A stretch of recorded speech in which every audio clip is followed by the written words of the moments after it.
say good morning and happy Friday.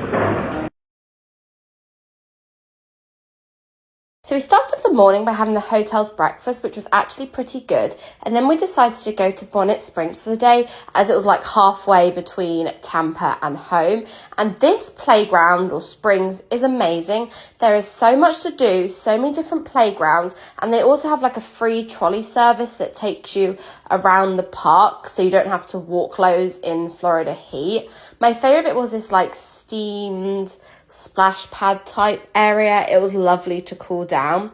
We also visited the Children's Museum there. So if you're ever in Lakeland, I highly suggest going to Bonnet Springs. The only downside was that the Children's Museum had this really awesome outdoor play area, but it was closed. It was like in the shape of an alligator, and I wish it was open.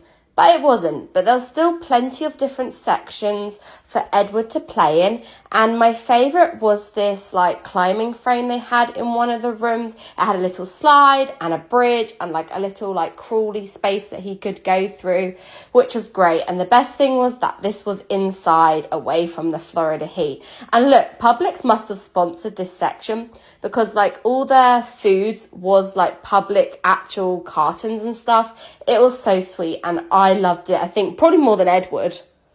Now, as you can see, we did some role play. He was making me food, and then me and my husband were raving these tambourine things in the music room, which Edward was like, "What are you doing?" Like, yeah, these aren't my parents, as he walked away. And if you're new to my TikTok page, I'm Chloe. I'm a stay-at-home mum. I'm originally from England, but I now live in Florida with my stepson who's 13, Edward, my son who's 2, and my husband. And if you're interested, we are in an age gap relationship of 22 years. But yeah, that's our life, and come and join us and see what we get.